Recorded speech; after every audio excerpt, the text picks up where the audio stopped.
बिस्मिल्लाहिर्रहमानिर्रहीम। नाज़रीन, मैं हूं आसिम नसीर और आप देख रहे हैं मेरा यूट्यूब चैनल आसिम सीरीज़। हमारे साथ मौजूद हैं आज मशहूर मारूफ पामिस्ट एम.एच. मलिक साहब। एम.एच. मलिक साहब का नंबर हमारी स्क्रीन पर मौजूद है। अगर आपको पामिस्ट्री के हवाले से कोई रब्ता करना है या अपने हाथ का प्रिंट भेजना है तो इस नंबर पर आप भेज सकते हैं। इसके अलावा आप हमें कमेंट्स भी कर सकते हैं। एम.एच. मलिक साहब से कोई सवाल भी कर सकते हैं। सर, कैसे हैं आप? अल्हम्दुलिल्लाह। अच्छा सर, हुकूमत ने बजट के अंदर इलेक्शन फ़ंड्स रख दिए हैं। अच्छा। अब इलेक्शन होते नज़र तो आ रहे हैं, आपको इलेक्शन से कबल नवाज शरीफ वतन वापस आते नज़र आ रहे हैं? नवाज शरीफ साहब एक्चुअली उनकी लाइंस इस तरह की हैं, वो कहीं से ही बैठ के एक अपनी क्रिस्मेटिक्स जो हैं वेव्स उनको ट्रांसप्लांट कर सकते हैं। उनके हाथ पे एक्चुअली लाइन ऑफ सक्सेस जो है वो चलती है लाइन ऑफ हेड से, तो ये इंतहाई गैर मामूली लकीर होती है। तो इस लकीर के लिए ज़रूरी भी नहीं होता कि वो कहाँ पे बैठे हैं और किस हाल में बैठे हैं, इक़्तिदार में बैठे हैं, इक़्तिदार से बाहर बैठे हैं। तो यानी कि वो लंदन से बैठ के भी यहाँ पे इक़्तिदार चला सकते हैं? जी, चला सकते, जैसे चला भी रहे हैं। अच्छा, नवाज उनके वहाँ बैठने का मतलब ही आप कैंपेन चलाना ही समझे। बिल्कुल सही है, लेकिन हमें ये भी बताया गया है, जावेद लतीफ़ साहब ने कहा और बहुत सारे दीगर रहनुमाओं ने कहा कि नवाज शरीफ साहब आके ही इलेक्शन की कैंपेन चलाएंगे। देखिए, अब मैं तो राय नहीं दे सकता, ये तो आप पामिस्ट्री की रोशनी में बात कर रहे हैं। अच्छा, नवाज शरीफ साहब का हाथ के हवाले से आपने कहा लाइन ऑफ लक उनकी बड़ी स्ट्रॉन्ग है, तो इसके अलावा आप उनकी हाथ पामिस्ट्री की रोशनी में नवाज शरीफ साहब के हाथ को देखते हुए क्या उनकी खुसूसियात और क्या हैं? देखिए, उनके हाथ में जो है एक क्रिएटिविटी है, लाइन ऑफ हेड बड़ी अच्छी है, लाइन ऑफ सक्सेस गैर मामूली अंदाज से परफॉर्म करती है कि लाइन ऑफ हेड से चलती है। तो यानी महज चंद ही लोग होते हैं जिनकी लाइन ऑफ हेड से लाइन ऑफ सक्सेस चले, तो उनमें से एक नवाज शरीफ भी हैं। इन लोगों के लिए कोई वक्त की कैद नहीं होती, टाइम लिमिट से मुबर्रा होते हैं, किसी भी वक्त तब्दीली का बायस बन सकते हैं। अच्छा, प्रोग्रेसिव हो सकते हैं किसी भी वक्त, यानी आप कह रहे हैं कि टाइम एंड स्पेस की कैद से निकल जाते हैं। बेशक। अच्छा, उनके छोटे भाई शहबाज शरीफ साहब, उनके बारे में क्या कहेंगे?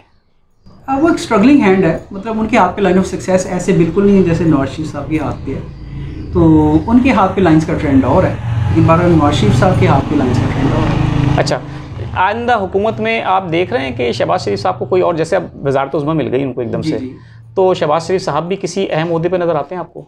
जी, शहबाज शरीफ साहब के ओहदे पे लाइन ऑफ लक तो स्ट्रॉन्ग है, तो कोई मजबूत ओहदा लेंगे बाद में भी वो। बिल्कुल ठीक है।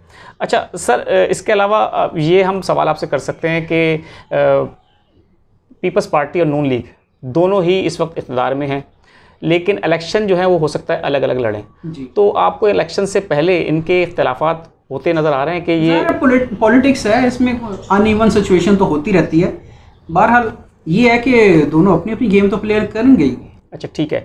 नवाज शरीफ साहब के हवाले से हम एक सवाल और करना चाहते हैं कि नवाज शरीफ के हाथ में आपको लाइन ऑफ, जैसा अपने लक का स्ट्रॉन्ग है, वज़ारत उज़्मा की दोबारा से कोई लकीर नज़र आ रही है आपको? चौथी दफ़ा नज़र नहीं आ रही। अच्छा, चौथी दफ़ा नज़र नहीं आ रही, तो इसमें यानी कि 3 दफ़ा ही, सिर्फ 3 दफ़ा हो गए, उन्होंने बड़ा अच्छा एक रिकॉर्ड भी बना दिया। बिल्कुल, तो 3 टाइम्स।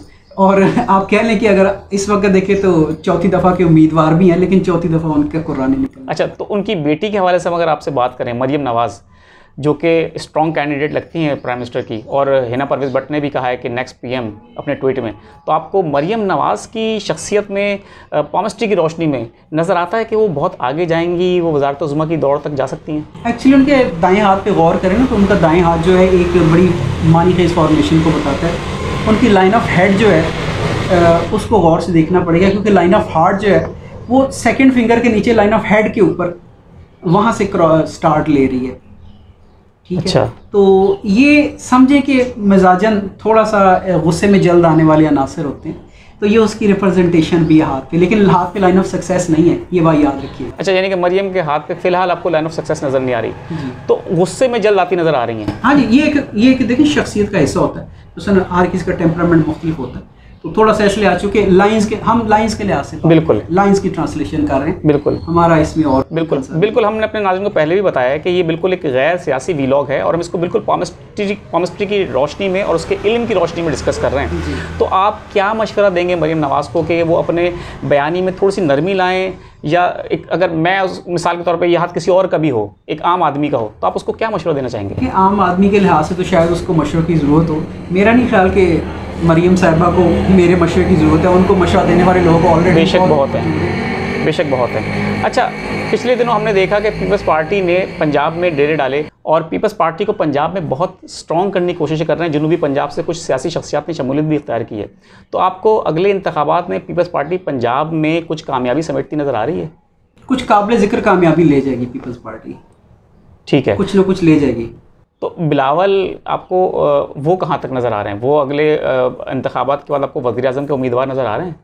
देखिए, वो तो स्टिल वज़ीर आज़म के उम्मीदवार तो अभी भी हैं, अभी तो इलेक्शन हुए भी नहीं। ख्वाहिश तो सबकी होती है, मतलब आपको पामिस्ट्री की रोशनी में वो कहाँ तक नज़र आ रहे हैं कि मतलब वो है कोई उनका कि अगले इंतखाबात में वो कुछ सक्सेस, क्योंकि अभी तो उनकी जो कामयाबी है सिर्फ सिंध तक महदूद है और जो भी वज़ीर बनता है उसको पंजाब में सीटें ज़्यादा लेनी पड़ती हैं। तो उसके हवाले से पंजाब में जैसे वो बहुत मेहनत कर रहे हैं जरदारी साहब, तो कुछ हिस्सा ले सकते हैं? देखिए, मेरा ख्याल है कि बिलावल साहब वो बहरहाल मैं पाकिस्तान के मुस्तकबिल की एक उम्मीद के तौर पे उन्हें देखता हूँ, तो हाथ पे उनके लाइन ऑफ सक्सेस भी अवेलेबल है। लेकिन प्रेजेंटली अगर इलेक्शन होते हैं, यानी 1-1.5 साल का अगर हम इसको फोकस करें, आज से 1-1.5 साल का, इसमें अगर इलेक्शन होते हैं तो उसके बाद वो एक माइलेज ले जाएंगे और पीएम के एक स्ट्रॉन्ग कैंडिडेट के ऊपर आ भी जाएंगे। चलेगी भी सही बात, क्लोज भी हो जाएंगे, लेकिन 90 पे आके बात रह जाएगी।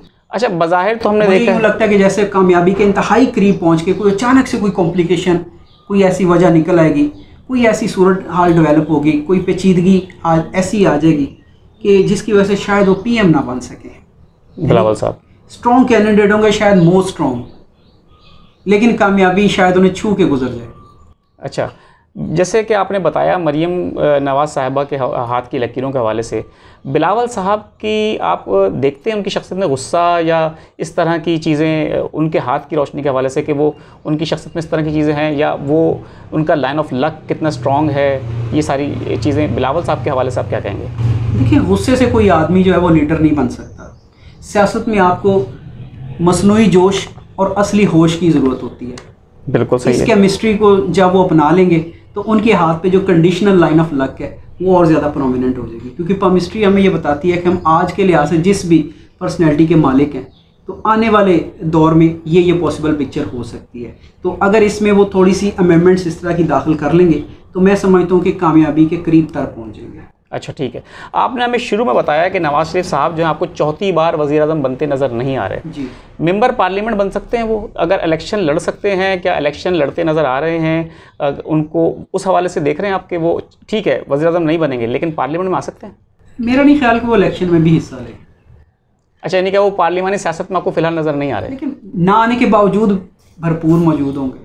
यानी कि कैसी बात है? यानी कि पाकिस्तान में नहीं होंगे लेकिन सियासत में होंगे। वो कह रहे हैं दिखाई भी जो ना दे नजर भी जो आ रहा है। ठीक है, यानी कि वो वहाँ से बैठ के भी डोरे हिला सकते हैं। तो यानी कि आप ये कह रहे हैं कि वो पाकिस्तान फ़िलहाल नहीं आएंगे लेकिन अपनी हुकूमत को चला सकते हैं यहाँ पर।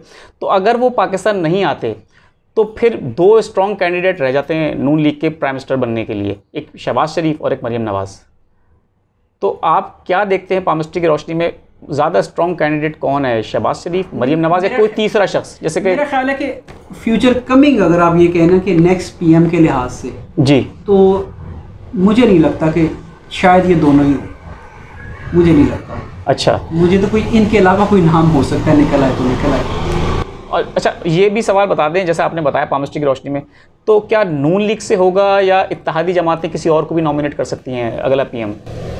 देखिए, जहाँ तक नून लीग का तल्लक है, हो सकता है कि पीएम उनका बन जाए, ठीक है, लेकिन ये इतना आसान भी नहीं होगा, करीने की आस भी नहीं होगा। बिलावल साहब एक स्ट्रॉन्ग कैंडिडेट के तौर पे मौजूद रहेंगे। बिल्कुल ठीक है। नाज़रीन, उम्मीद है आपको आज का हमारा वीलॉग पसंद आया होगा। एक नए वीलॉग के साथ आपकी खिदमत में हम फिर हाजिर होंगे। उस वक्त तक के लिए हमें इजाज़त दें। खुदा हाफ़िज़।